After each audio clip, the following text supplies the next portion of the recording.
அடுத்தவங்களுக்காக வாக்கு கொடுக்கறது, கையெழுத்து போடுறது, பணம் ஜவாபு கொடுக்கறது, கடன் கொடுக்கறது, தயவு செய்து அதை விட்டுருங்க. எதுலேயும் ஆர்வ கோளாறு இருக்கக்கூடாது. ஹைப் ஆகிறது. உங்கள் கையால் 2 பூவாவது சுவாமிக்கு வந்து நீங்கள் காலையில் சாயங்காலம் போடணும். 2 பூ கூட போடலாம் வசதிக்கேற்ப.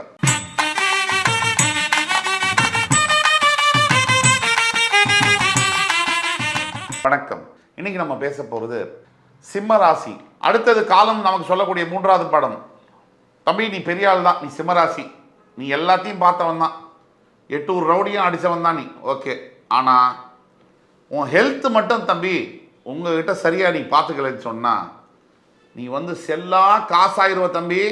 உயிரோடு இருக்கும் போதே, நல்லா சம்பாதிக்கும் போதே, கட்டின பொண்டாட்டி கட்டின புருஷன் எப்படி இருக்கான், உன்னுடைய அக்கா தங்க அண்ணா தம்பி எப்படி இருக்காங்க, உன்னை சுற்றி உன் கம்பெனியில் இருக்கக்கூடியவங்க மேலதிகாரெல்லாம் உனக்கு யார், நீ உடம்பு மட்டும் விட்டுட்ட அப்படின்னு படுத்தேன்னா உன்னை ஒரே ஒருத்தர் 2 பேர் சீண்டுவாங்களா?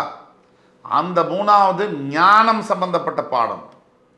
இந்த பாடத்தை நமக்கு காலம் கற்றுக் கொடுக்க வருகிறது.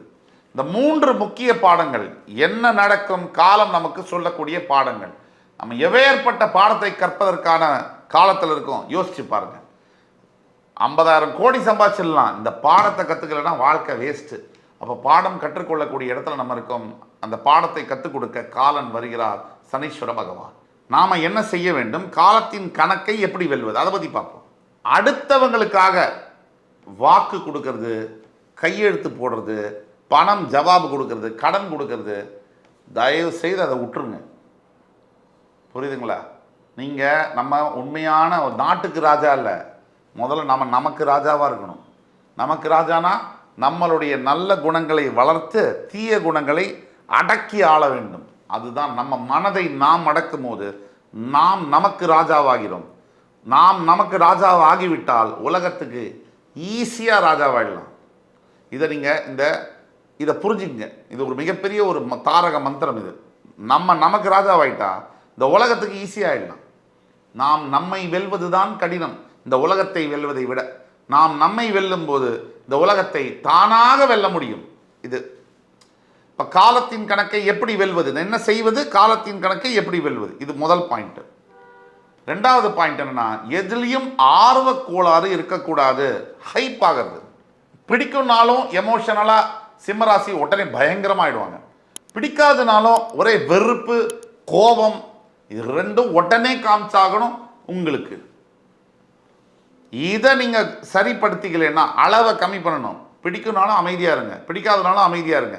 இதை நீங்கள் ஃபைன் டியூன் பண்ணலைன்னா ரொம்ப கஷ்டம் தலைவா, ரொம்ப கஷ்டம். அப்போ நீங்கள் எதுலையாவது பணம் இன்வெஸ்ட்மெண்ட் பண்ணுறீங்க, யாருக்காவது பணம் கொடுக்குறீங்க, வாங்குறீங்க, புதிய வேலையை மாற்ற பார்க்குறீங்க, மேலே போக பார்க்குறீங்க, இதெல்லாம் என்ன பண்ணணும், பணக்காரனோடையும் ஏழையோடையும் மோதவே கூடாது. அஷ்டம சனியோடையும் 7.5 சனியோடையும் மோதவே கூடாது. மோதுனா ஜாக்கிரதையாக மோதணும், ரொம்ப ஜாக்கிரதையாக இருக்கணும். தனிப்பட்ட ஜாதகத்தை செக் பண்ணாமல் இந்த காஸ்ட்லியான விளையாட்டை விளையாடக்கூடாது. 2வது பாடம். காலத்தின் கணக்கை நாம் எப்படி வெல்வது, அதை பற்றி சொல்கிறேன். எதிலையும் பக்குவத்துடன் இருக்க வேண்டும். இதுதான் நம்ம சொல்லக்கூடிய 2வது பாடம். முதல் பாடம், யாருக்கும் பணம் கொடுக்கறது, மற்றவங்களுக்கு உதவி செய்கிறது, நான் பாரு எப்படி செய்கிறேன் பாரு, அப்படிலாம் இந்த காலகட்டத்தில் நம்பி செஞ்சிடாதீங்க. இது முதல் பாடம். காலத்தின் கணக்கை வெல்வது. இந்த 2 பாடம் ரொம்ப முக்கியம். ரொம்ப உணர்ச்சி வயப்படக்கூடாது. அது 3வது பாடம். அப்படியே சிம்மராசியை பார்த்தீங்கன்னா நம்மளால் தான் இந்த பூமியே நடக்குது, நாம் இல்லைன்னா அவ்வளோத்தான் நின்றோம் அப்படின்னு நினைக்கக்கூடாது. யார் போனாலும் வந்தாலும் இந்த இயக்கம் ஓடிட்டே தான் இருக்கும். புரியுதுங்களா? யாருக்காகவும் எதுவும் நிற்காது. ஒரு வருஷம் நம்ம ஃபோட்டோவில் இருப்போம், மறு வருஷம் அதுலேயும் இருக்க மாட்டோம். இதுதான் யதார்த்த உண்மை. 4வது பாயிண்ட்டு, எந்த விஷயத்தை நான் சொன்னேன், ஹைப் இருக்கக்கூடாது, அடக்கமாக இருக்கணும். சிம்மராசி இப்போது அப்படியே பணிஞ்சிடணும், குட்டி சிங்கமாகிடணும்.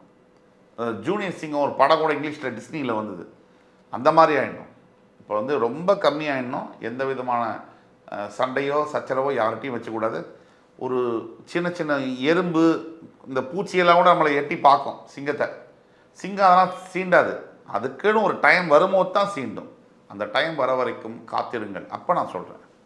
முக்கியமாக இந்த காலத்தின் கணக்கை வெல்ல என்ன செய்வது? 5வது பாயிண்ட், தான தர்மங்கள் ரொம்ப கை கொடுக்கும் உங்களுக்கு. டெய்லி தியானம் பண்ணணும், தானம் பண்ணணும், தர்மம் பண்ணணும். தானம் என்பது ஒரு பலனை எதிர்பார்த்து செய்வது. தர்மம் என்பது எந்த பலனையும் எதிர்பார்க்காமல் செய்வது. இதில் எது பெஸ்ட்டுன்னு உங்களுக்கே தெரியும், நீங்களே பண்ணுங்கள். தியானம் ஒரு நாளைக்கு 108 தடவையாவது ஓம் நம சிவாய நம இந்த தாரக மந்திரத்தை சொல்லுங்கள். குளிச்சுட்டு சுவாமிக்கு விளக்கிட்டு. இதோட முக்கியமானது, அவசரப்படக்கூடாது, கவனமாக நடந்து கொள்ள வேண்டும். பொறுமை, அவசரம் கூடாது, கவனம். இது 3ம் 6வது தாரக மந்திரம். இப்போ பரிகாரமாக வந்திருக்கக்கூடியது இது. பரிகாரத்தில் பல இது இருக்கு. அதாவது சிம்மராசி என்பவர்களுக்கு சொல்லக்கூடிய முதல் பரிகாரமானது, வீட்டில் துளசி மாடம், அதாவது துளசி செடியை ஒரு சின்ன ஒரு தொட்டியை போட்டு அதில் வைங்க. இது ரொம்ப முக்கியம். சிம்மராசி என்பவர்களுக்கு துளசியை வளர்க்க வேண்டும். தினமும் காலை மாலை நீங்கள் குளிச்சுட்டு சுவாமிக்கு உங்கள் கையால் விளக்கேற்ற வேண்டும். அஷ்டம் சமி காலகட்டத்தில் வீடை சுத்தமாக வச்சுக்கணும். இது 3. உங்கள் கையால் 2 பூவாவது சுவாமிக்கு நீங்கள் காலையில் சாயங்காலம் போடணும். 2 பூ கூட போடலாம், வசதிக்கேற்ப. எல்லாத்தையோட ரொம்ப முக்கியமானது, உங்கள் ட்ரெஸ்ஸு வைக்கிற கபர்டு அதை நீங்கள் சுத்தமாக வச்சுக்கணும். கசன்னு சில பேர் கசக்கி துணி அப்படியே அமுத்தி வைப்பாங்க. கந்தலானாலும் கசக்கி கட்டுன்னு சொல்கிறான். அதாவது ஒரு அழுக்கு துணியாக இருந்தாலும், கிழிஞ்ச துணியாக இருந்தாலும் சரி, அதை துவச்சி போடுன்னு சொல்கிறான். கிழிஞ்ச துணியாக இருந்தாலும் துவச்சி தான் யூஸ் பண்ணணும். சுத்தமத்தமாக இருக்கணும். அழகாக மடித்து வைக்கலாம். அயன் தான் பண்ணணுங்கிற அவசியம் இல்லை. அழகாக நேர்த்தியாக மடித்து வச்சுக்கலாம். ட்ரெஸ்ஸு வைக்கிற இடத்த சுத்தமாக வச்சுக்கணும். இப்போ தான் நான் சொல்ல போகிறேன் மிக முக்கியமான பரிகாரம். சிம்ம ராசியில் தாய் தந்தை இருக்கக்கூடிய அன்பர்கள், உங்கள் தாய் தந்தையிடம் 2 வார்த்தை ஒரு நாளைக்கு அன்பா பேசுங்க. இது ரொம்ப மிகப்பெரிய பரிகாரம். இதை பண்ணி பாருங்க, எப்படி வாழ்க்கை மாறுதுன்னு பாருங்க. அவங்க மனசு சந்தோஷப்படுற மாதிரி, அவங்க மனசு கொஞ்சம் மகிழ்ச்சியாகிற மாதிரி 2 வார்த்தை தினமும் பேசுங்க. கடைசியாக நாம் சொல்லக்கூடியது, பசுமாட்டிற்கு உங்களால் முடிஞ்ச அகத்திக்கீரை கொடுங்க, செவ்வாய் மற்றும் ஞாயிற்றுக்கிழமைகளில். கால பைரவர் தெருநாய்களுக்கு உங்களால் முடிஞ்ச உணவையும் நீரையும் கொடுங்க. இவ்வளவும் நம்ம சொல்லியிருக்கோம். சிம்ம ராசிக்கு 30 ஆண்டுகளுக்கு பிறகு அச்சம் தவிர்த்து நெஞ்சை நிமிர்த்து என் உயிரினும் மேலான சிம்மராசி அன்பர்களே, மறுபடியும் உங்கள் எல்லோரையும் சந்திக்கும் வரை உங்களிடமிருந்து விடைபெறுவது உங்கள் சுபாஷ் பாலகிருஷ்ணன். நன்றி, வணக்கம், வாழ்க வளமுடன்.